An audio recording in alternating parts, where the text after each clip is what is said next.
learning packages. Mag-i-enroll na lang daw siya kapag balik face-to-face na. One cell phone in the Ako family. na lang mag-aral, manahirapan ako.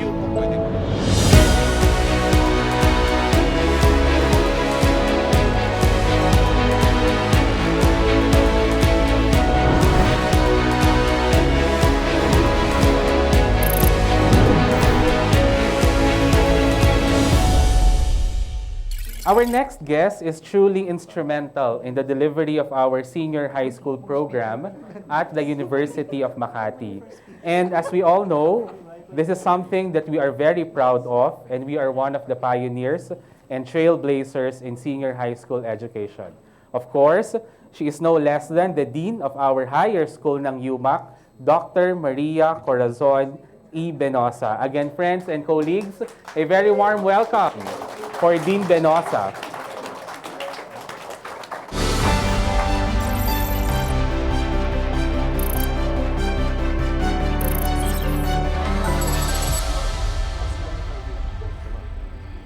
Hi, Dean Hello, AJ. Dean Cora. A I'm very so pleasant nervous. afternoon. You're very beautiful. Thank you. Yes, as always.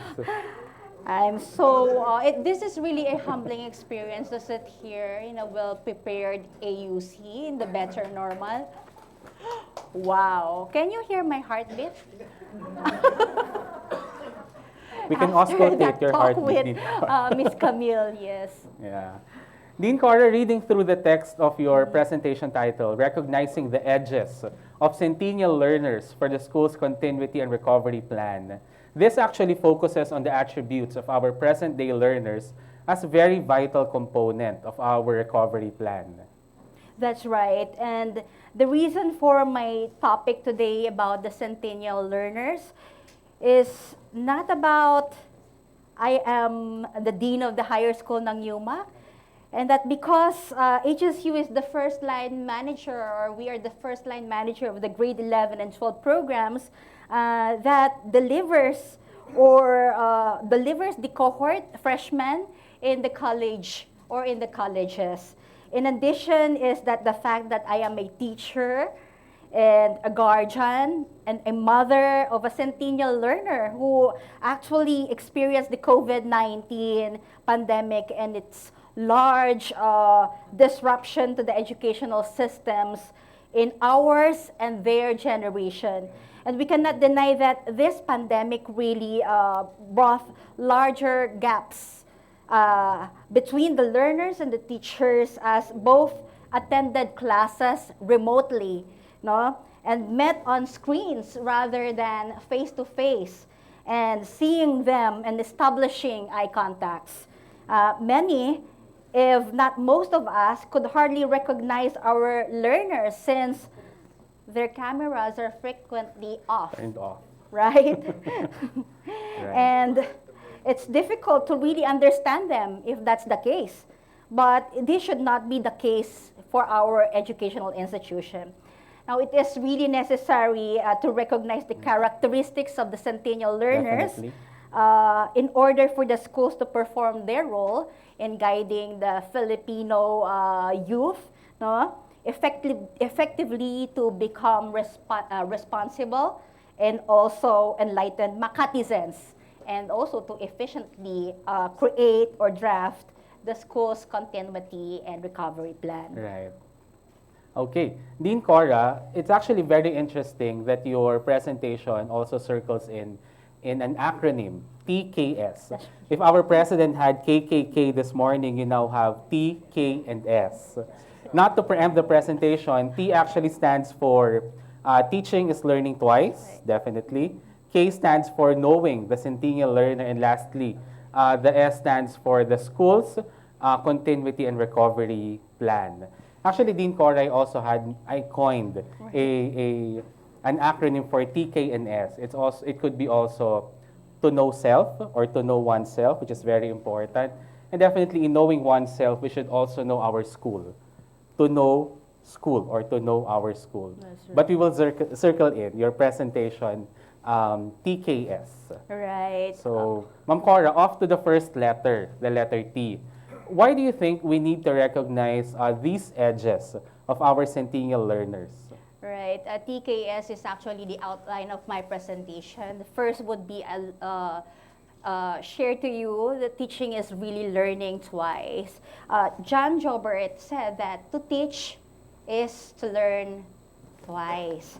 And while we see that teaching is a profession, John F. Podohill, no, the one author of the book published in 2003, I Am a Teacher, that's the title of his book, he said that, and he wrote that teaching is not a profession, it's a passion. It's a passion.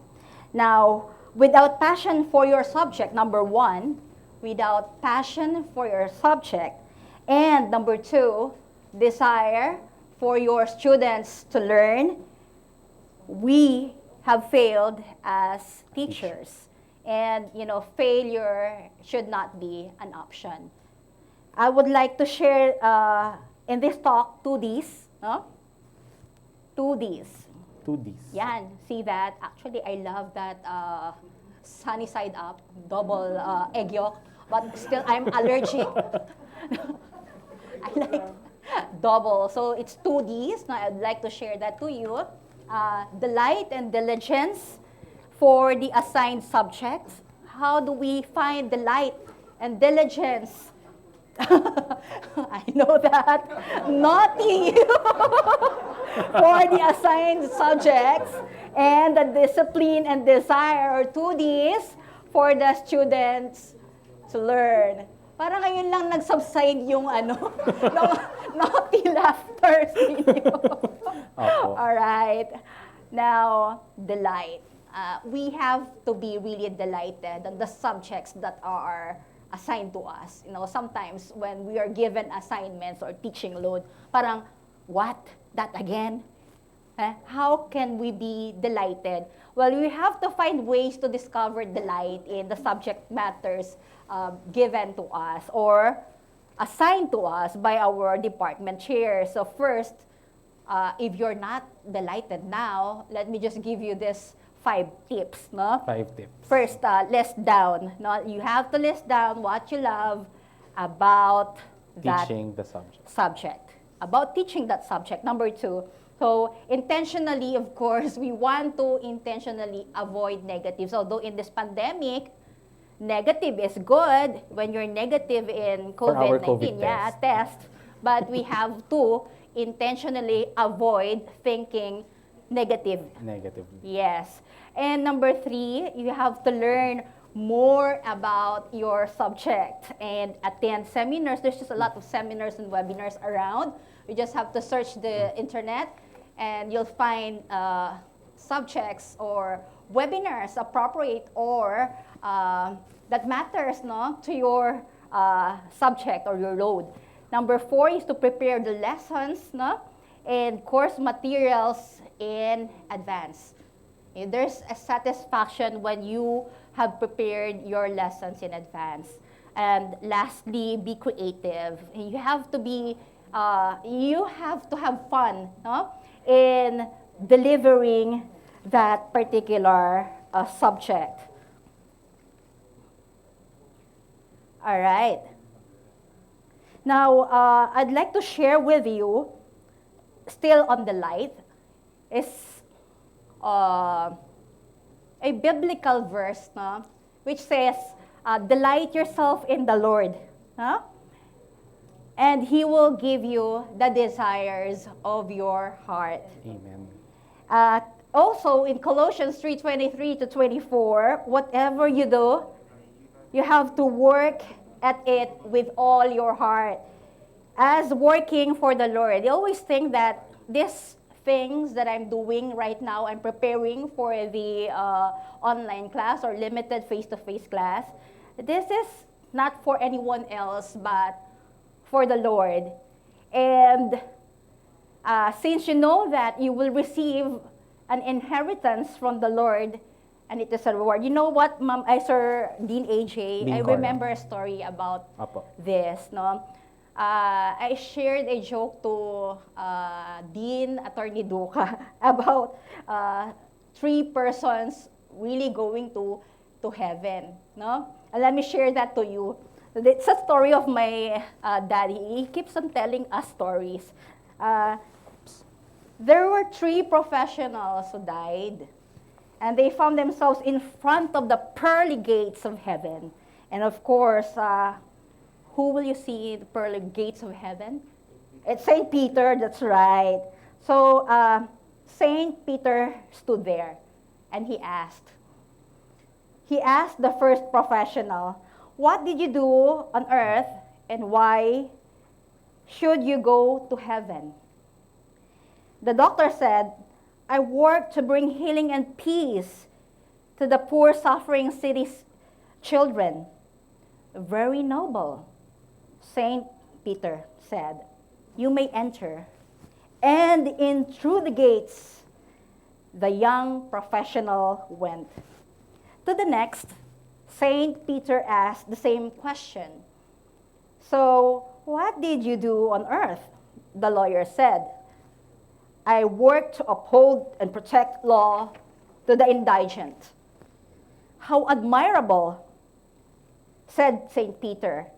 And you too may enter. And in the young professional went. To the last, St. Peter commented and asked the same question. You look tired and exhausted. What did you do on earth, and why should you go to heaven? The third reply, I was the one who educated those 2 professionals in the public school. And then St. Peter pondered this for a moment and then said, how touching, St. Peter said. You may also enter and please receive a reward from the Lord. So just have the light in teaching and think of it that you are working not for somebody else, but for the Lord. Amen. That's for the first D, because we have 2 Ds. The second D would be diligence. Diligence. Yeah, diligence. Oops. Back. Bilis ah. Okay. All right. There. So diligence. When we say diligence, it should be associated with the words hard work, right? So there are 4 ways that we can think that diligence can make our work easier rather than thinking of it as really just hard work. And it can be more rewarding. And this is from Kate Groh. First, they say that diligence, so Kate Groh said that diligence increase creativity. Without hard work or diligence, it's difficult to increase creativity. Remember when I was assigned in the QMDC, it was actually the time that I became creative, no, and innovative. So parang the more that you work harder, the more that you will become creative. And then it will also expand your point of view or perspective. Also, you'll get a sense of pride or satisfaction. And lastly, you'll have better relationships. Now, why better relationship? Who would want to be a companion or a colleague of a complacent and reactionary person?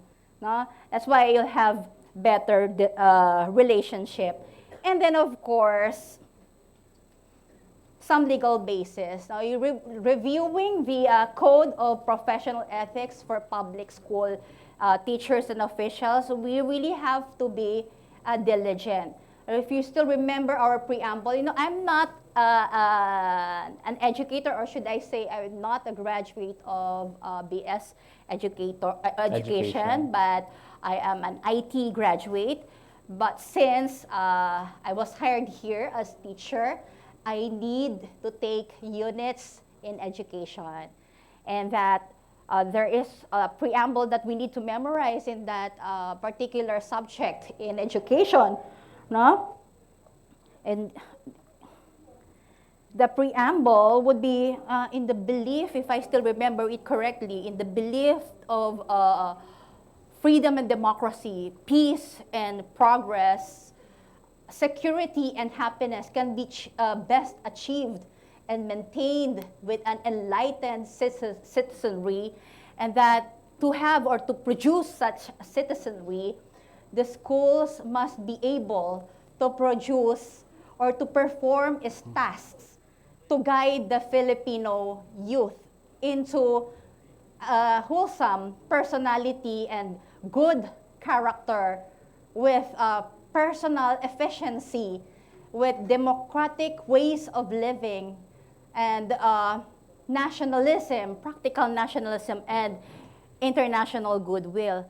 So, in order for the schools to really deliver its role to the nation, the teacher should be of sound character, which means to say that really we have to become diligent in working as teachers.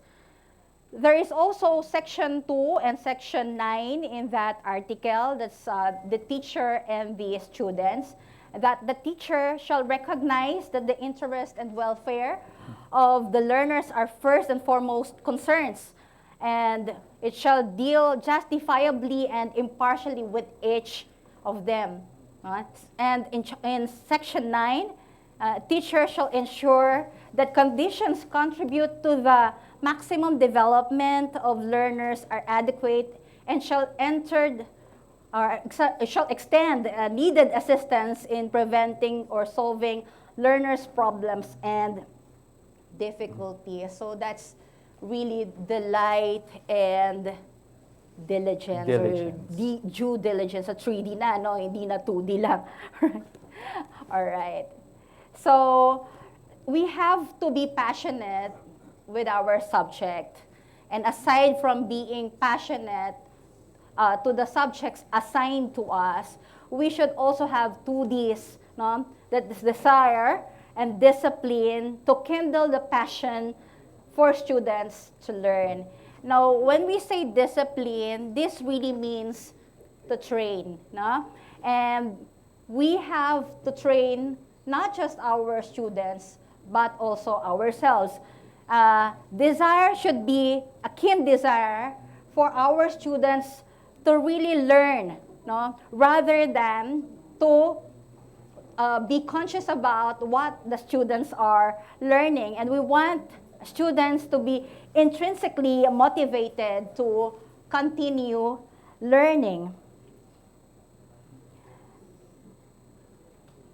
Okay. So teaching is learning twice. That's the first in my outline. Na? And I shared to you 2Ds, no? Delight and diligence, that should ignite the passion for the subject, and also 2Ds, no? Discipline and desire, to rekindle the passion for the students to learn and be the best of what they are capable of becoming. That's for the first outline. The first outline, the T. The Teaching T. is learning twice. So we should not Right. forget the 2Ds, delight and due diligence, as well as desire and discipline. Truly, Dean Cora, this is one of our intangibles as a teacher, to learn twice. And this would be the main ingredient in becoming a Centennial learner to achieve our education recovery. Right. Of course, we still have to know our Centennial learners, and in knowing them, we have to clearly define their characteristics.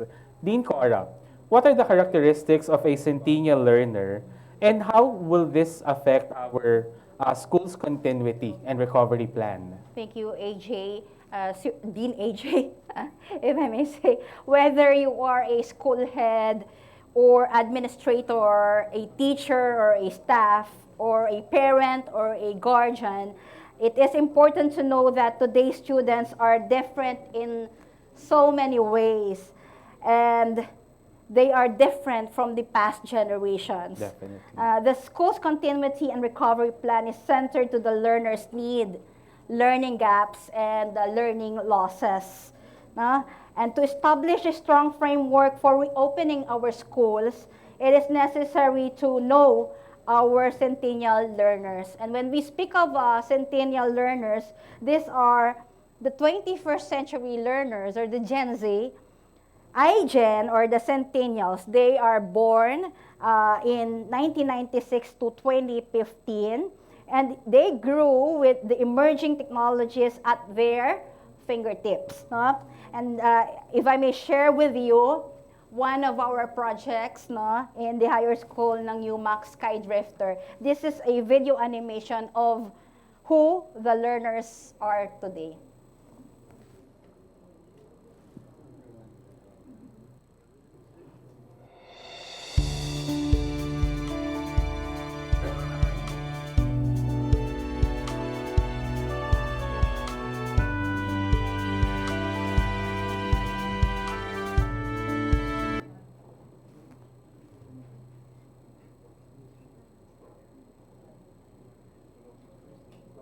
Oops.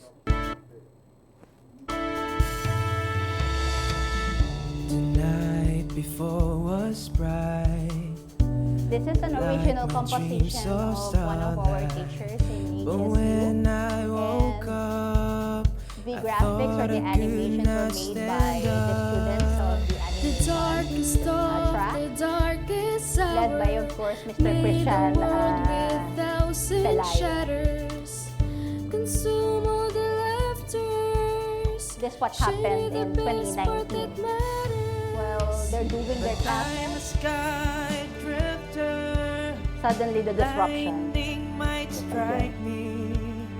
I'll face it with mighty.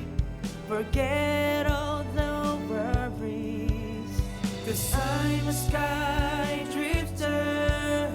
The storm might shake me, but the day is waiting for me. I rise again for my greatest destiny.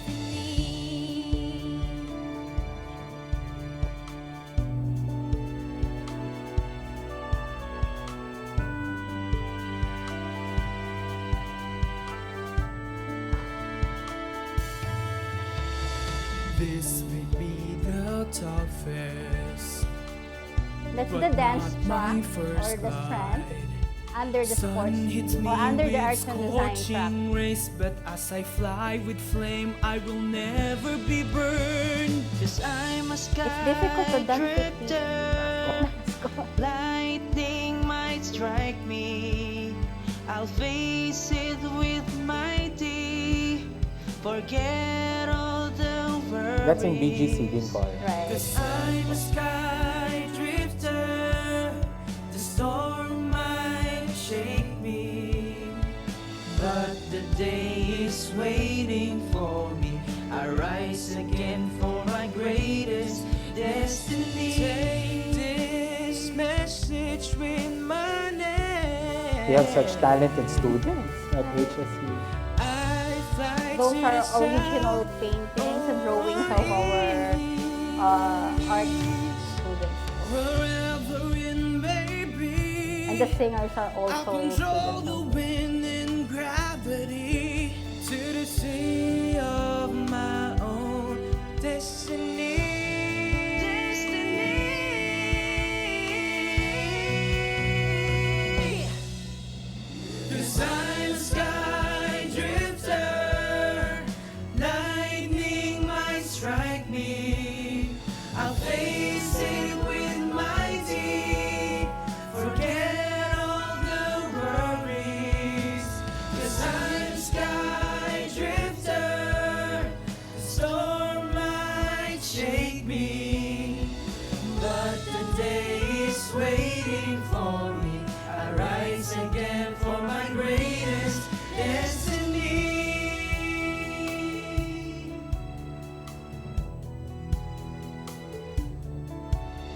Because I'm destined to be God's aerial masterpiece. Recognize that person.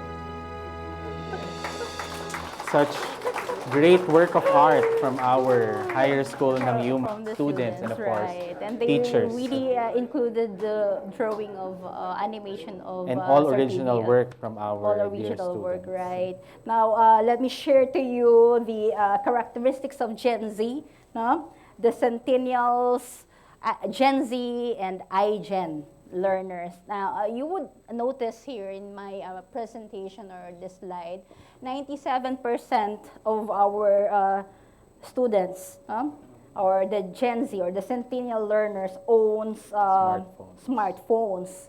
No? Who among you here doesn't own smartphones? I think that would be Parang 0%. 0% na. I think it's 100% na nga yata.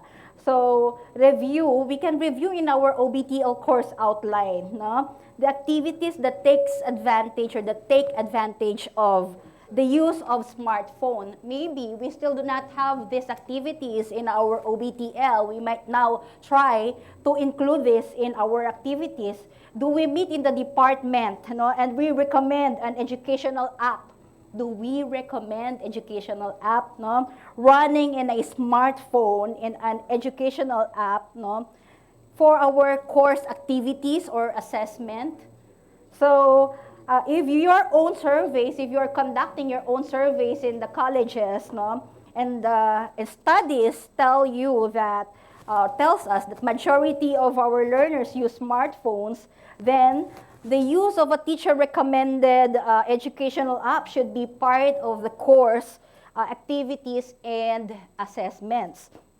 Now, 45% connects to the internet and get online. Who among us here are online? While we are speaking in front of you, parang searching Google, YouTube, and so on, talking to your friends in your messenger, no? 45% of them connects to the internet. So it means that it is inevitable for the schools to be ready with the ICT infrastructure for connectivity. So are the rooms in this university or in our school or even the corridors are ready, Wi-Fi ready?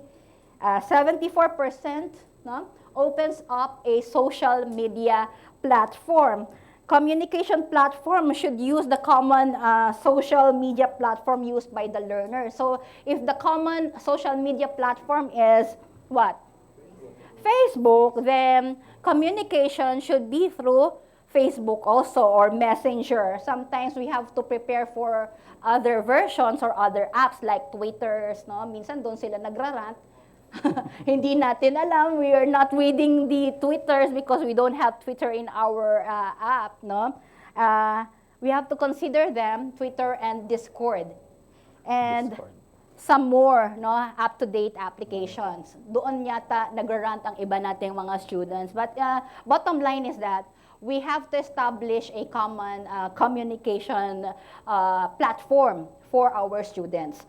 75% sends messages through the direct message. I asked my daughter, what's DM? I thought it's PM.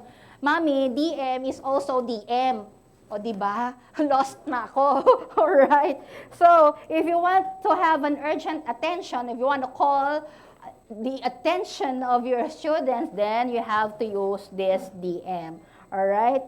Via Messenger probably, I don't know. But this is the common. Attention span of our students, no, if they are chatting, is 8 seconds. So after 8 seconds, halimbawa, nag-chat kayo, na-stop kayo, they'll go to another app. No?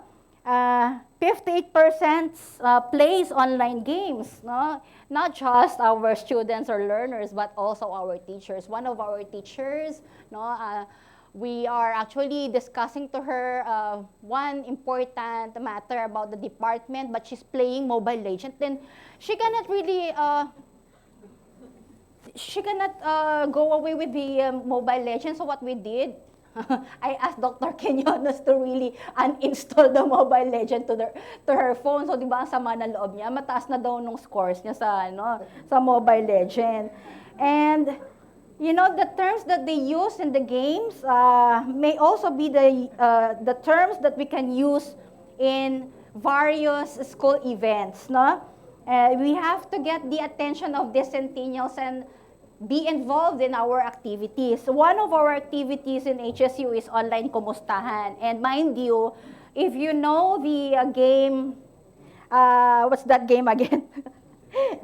Among Us, if you know that game, you know, one of the favorite games of my daughter and my son, Among Us, it's actually a mafia and a science fiction horror movie, parang ganon.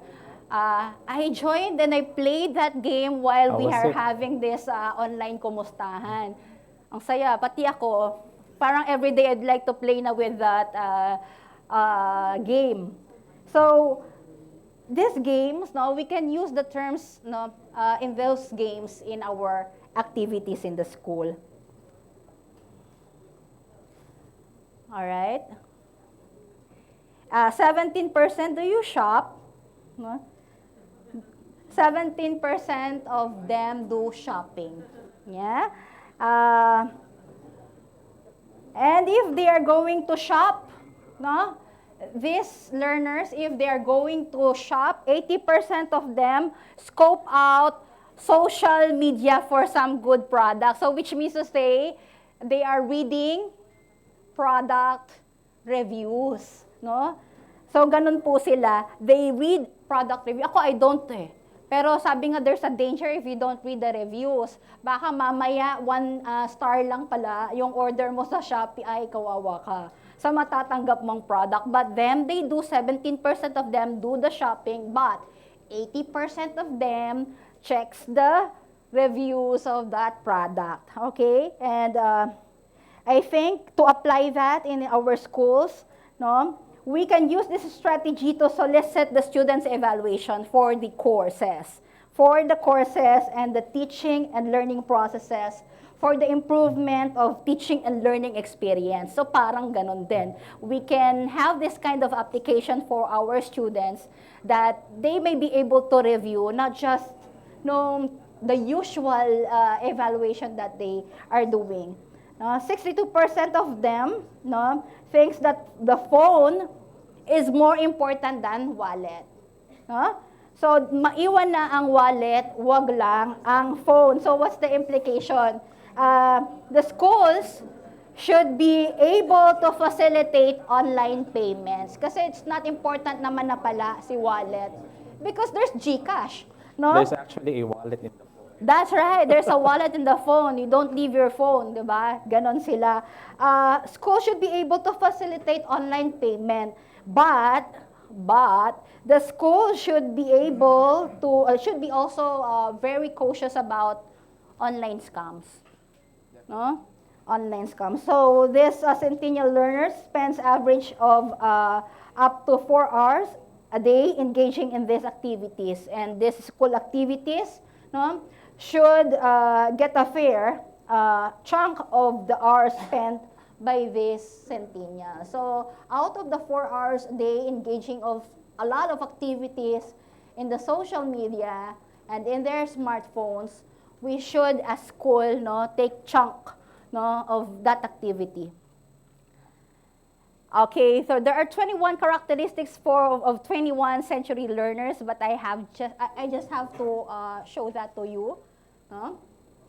I have underlined often, they have higher levels of digital literacy. That's why some of the teachers, no, they ask and they consult and they are being mentored, kabila na eh, no? That's the other way around, by their students. They expect transparency, and you better tell them when you messed up and apologize for it, or else you'll see your mess in the Facebook. No? Don't care as much as about having a job as they do about making a difference. They demand freedom, no? They want to connect with others in real time. They collaborate, and they really can multitask, or else things are really, really boring. No, they appreciate the trial and error approach, no, thanks to gaming. No, they learn by doing. You see, you can now cook, no, your favorite dish by just watching the YouTube tutorial, no, on how to cook this and that. They have a can-do attitude. They thrive in an atmosphere-controlled challenge. They have multicultural awareness because the internet, no, it shows you different cultures, different countries, different practices. They are open to change. They are equal parts of consumer and creator. No? They download apps or they download music and then they create. No? So they are also the consumer and they are also the creator. They have the increasingly awareness of the world around us, and they know where to go to find information. Yun. Before, in our time, parang you'll be very proud if you have series of books or encyclopedia at home. Pero dito, It's that's all in not the it. tablet. It's all in the phone and tablet. the You just tablet. have to be connected online so that you can search what you want. No? And are better educated than any generation before them, and they expect interdisciplinarity, and they know that they are the future. All right. So we consider the characteristics of the Centennial learners for the school continuity and recovery program, and we say 97% own smartphones. Now, it is time to reconsider the OBTL course outline, plan activities and assessments. 45% connects to the internet. That's the school facilities. Are we Wi-Fi ready? 74% opens up a social media. What's the school's communication platform? 58% plays online games. What activities can be related to these online games played by these people? 80% scope out social media first for some good products. We have to conduct student evaluations on the courses taken and on the teaching and learning experience similar to these interfaces. And 62% thinks that phone is more important than their wallet. School should be able to facilitate online payments. We have it now, right? But schools should also be very cautious about online scams. Right. We go now to the third in the outline. Now off to the third letter. Yes. Very timely because we're cautioned that we only have 10 minutes left for this segment. Okay.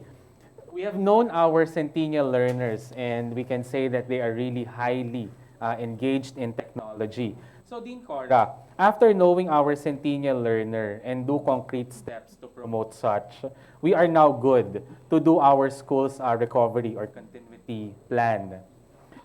What could be the format that we could follow in doing our school's continuity and recovery plan? Yes, sir, AJ. If you search the internet, you will find that there are various formats for the continuity and recovery plan. And what I will do here now, for the purpose of the talk, is just to share with you some framework. No? First, the UNICEF framework, but just the detail or no, that just important items in that framework. UNICEF, UNESCO second, and lastly the PAYAC, School Recovery and Readiness Tool Framework. So let me just first discuss to you show to you the framework of this is UNICEF. No? UNICEF focus on children. Now, these are the three pillars of the framework for reopening schools, no, for UNICEF. That's identifying and reaching the most vulnerable, learning, well-being, and protection. So let's see the checklist. Let me just run through. Yeah. We have to know who has been left behind. So the school must have this system to really check and see who have not enrolled and why. Number two, understand and address the barriers. So implement measures that will be necessary to support and sustain the vulnerable groups to return to quality learning. Next would be focus on learning recovery, that every educational system must adopt a learning recovery program. That's what we're doing right now. It should be comprised of the mixed evidence-based, contextually appropriate strategies. We diagnose individual learning. This is really very important also.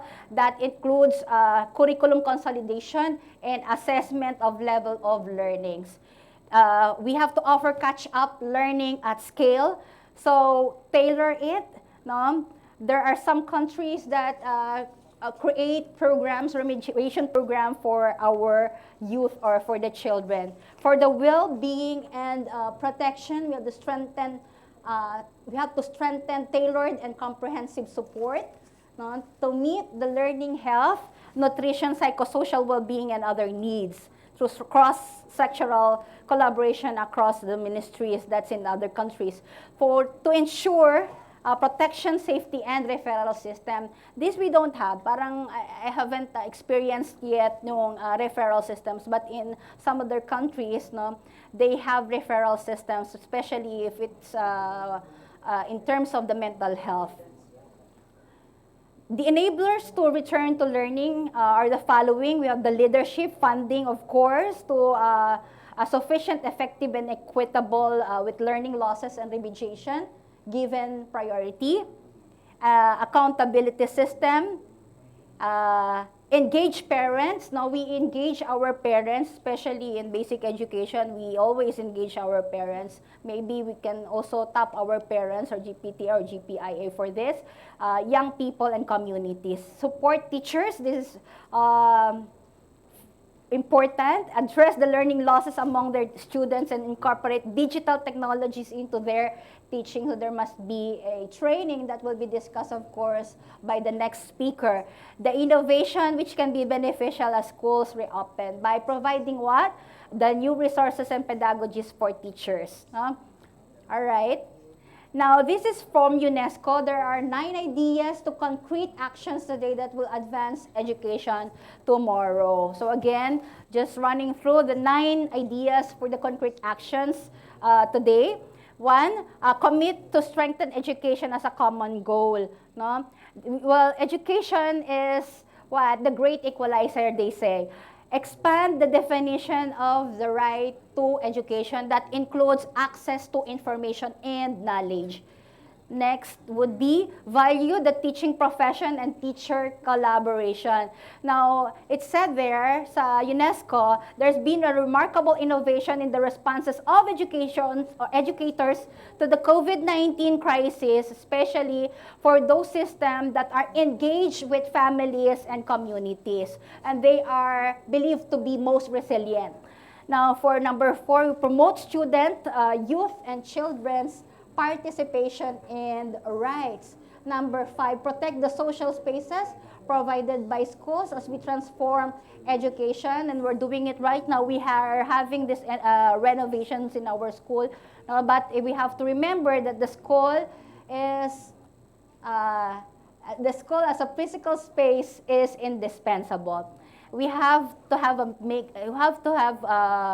free and open source technology available to our teachers and our students, not just the licensed software. All right. For number 7, oops, haba pa. Iksian na lang natin. All right. Okay, so it's not working. All right. One more click. One more click. Oops. One there. Oh, I'm sorry. We have to ensure scientific literacy within the curriculum because there's always this proliferation of misinformation. You know, in this world, you can be uninformed or misinformed. So we have to really continue reflecting on the scientific knowledge or the factual data in our curriculum. Protect domestic and international financing of public education and advance global solidarity to end the current levels of inequality. Now, if we have the international platforms or frameworks for the recovery, we also have this local framework, which is PAYAC. So I'll just give you the titles or the labels of the recovery framework. That's instructional recovery, financial recovery, faculty readiness, administrative readiness, financial readiness, academic support readiness, and physical plant readiness. I think we're ready for that, but checking on this, instructional readiness, it has to what?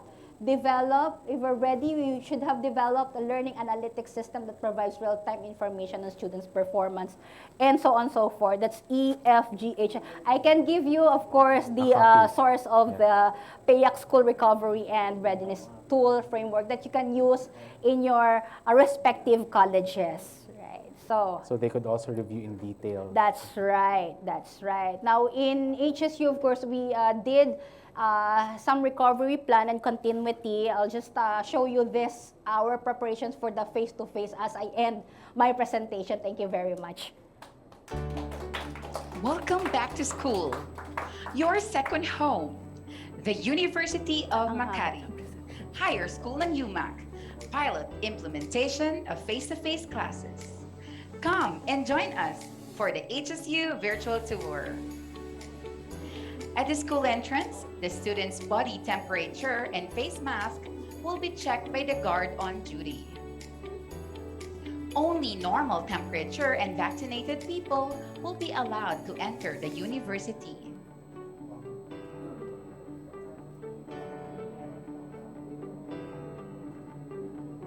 For student with high body temperature, it will be coordinated by the guard on duty to the clinic for medical attention.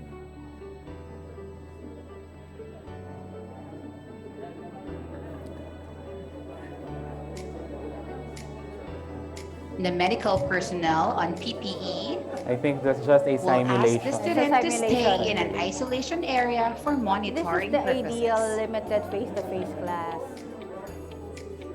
operation. When body temperature is normal, the student will be allowed to go to the classroom. On the other way around, high body temperature will be reported to the student's parent or guardian for immediate pickup.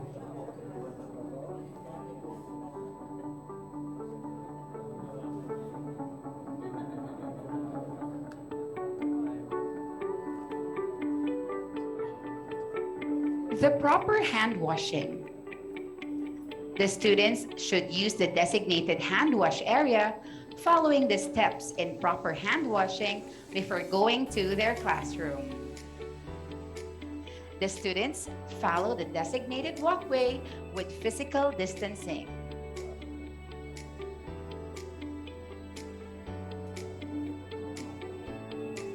This is a one-way path to avoid contact with others.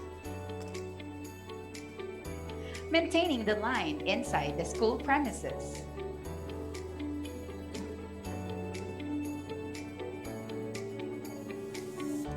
The students line up at the entrance of the building.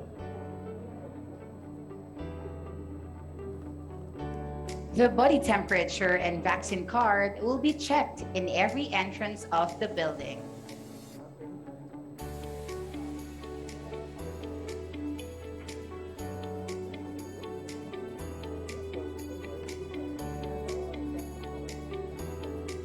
Waiting for the turn to the elevator. Entering one by one and standing on the floor marking with maximum of 4 persons. 4 persons. That's ideal. Exiting the elevator 1 student at a time.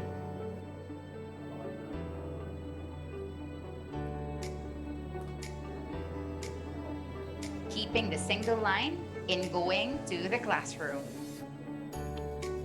The students should sanitize their hands and check body temperature before going to their designated classrooms.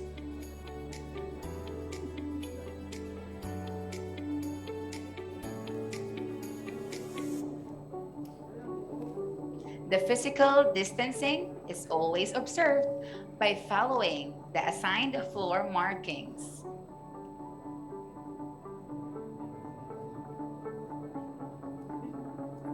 The students sanitize their hands upon entering the classroom. Ubos alcohol.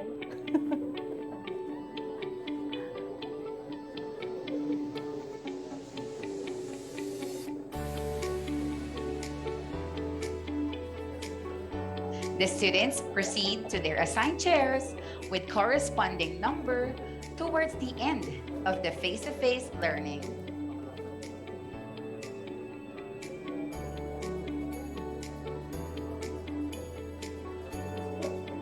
The seating arrangement is one seat apart from each other.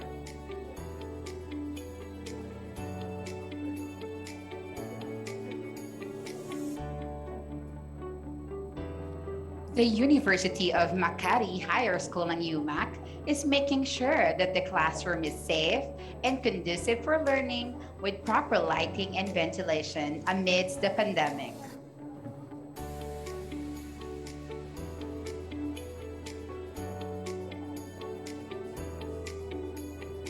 The face-to-face orientation of classroom safety rules. Teachers inform the student about the washroom protocol.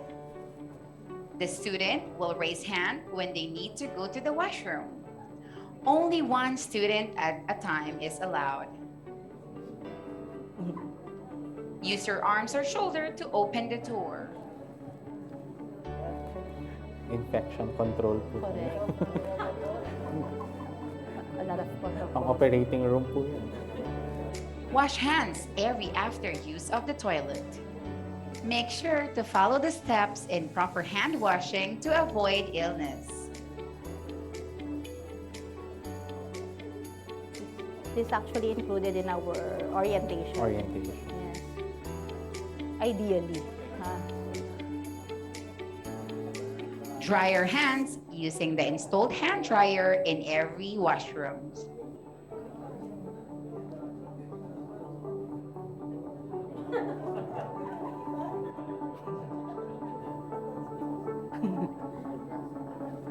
Sanitize again before going back to the classroom.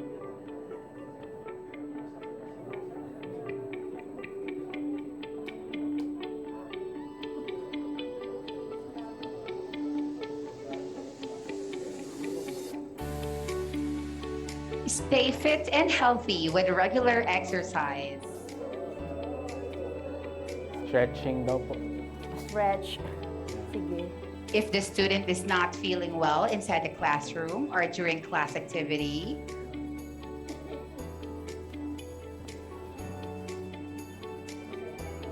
don't forget to call the medical staff on duty and ask for help.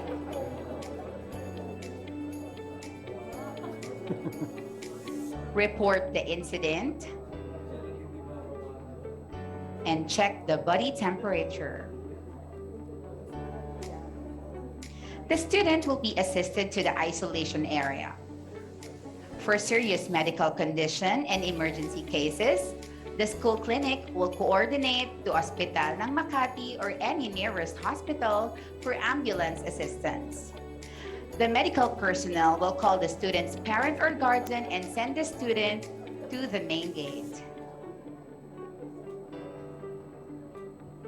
Upon class dismissal, the teacher will guide the students to exit the classroom per column.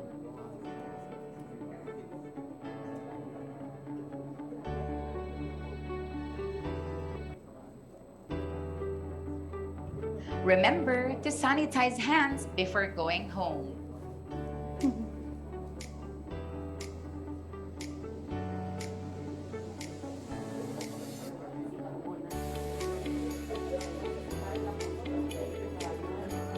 Maintaining the single line along the hallway.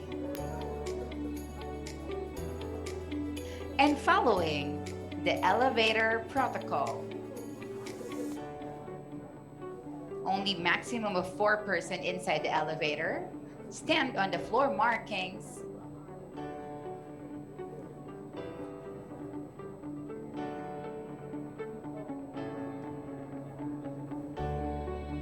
And exit individually. Good job! You are now absolutely ready. See you soon, Hurons. Okay, so it shows how ready Higher School ng UMak. is. Pilot implementation Except of again, face-to-face our classes. teachers and our learners. Right. Thank you, Dean Cora. Thank you, Sir AJ. Thank Do you, we have everyone. questions from the live audience for Dean Cora? Or do we have Zoom questions or questions from Facebook? Miss Irish?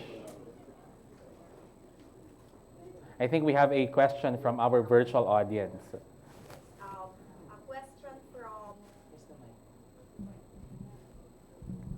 We have a question from our Zoom audience from from Miss Edita Bayona, of CBFS. You said that 97% of the Centennial students own smartphone. May I know your suggestion on what to do on the 3%, considering considering that the tablet the city gave them can't even have the capacity to store educational app, plus the problem they experience on the internet. Thank you for that question. Dr. Bayona, you are right. It's good that you mentioned that they were given tablets, no, aside from the cell phones that they have. So that 3%, no, would be using the tablets, no? It's actually a smartphone also, the tablets. But in the higher school ng UMak, we don't have tablets. You know what we're doing in HSU? Sometimes these teachers would ask help from their colleagues and even from their own money. They give smartphones or cell phones to their students. They would ask from their colleagues, who among you here have cell phones so we can lend these cell phones to our students. So that's one of the things that we're doing in the higher school ng UMak because we don't have this tablet. Yeah. You have Thank generous you. teachers at higher school Yes. ng UMak din, Cora. It's just good that we have generous teachers in the higher school ng UMak. But aside from that, there is also generous student organization. The officials of the school, or I mean the class, would discuss this and then air this problem, no, in our online kumustahan. That's also one solution that we are implementing in HSU for those who really doesn't have cell phones or smartphones, Dr. Bayona. But you may actually donate your cell phone if you want, no, for the 3%. Okay, thank you for that. Another question from Zoom, from Miss Marivic Quizon of CAL. What is the performance of these Centennial learners before, during, and after pandemic? I think it is for the teachers, for us really to measure this. We can try to give them an assessment or an evaluation of what they have learned based on our OBTL course outline, Mama Vic. Okay, that's about Thank it. you. So thank you to Dr. Bayona and Thank you. Professor Quizon. Oh, thank you. So again, thank you very much, Thank you, Sir Dr. PJ. Bayona, Dr.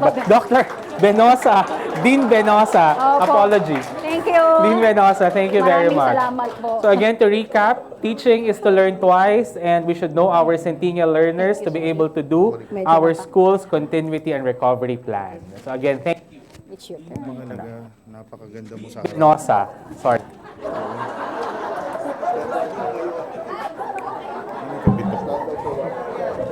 Hindi pala ako sa script na si sorry po.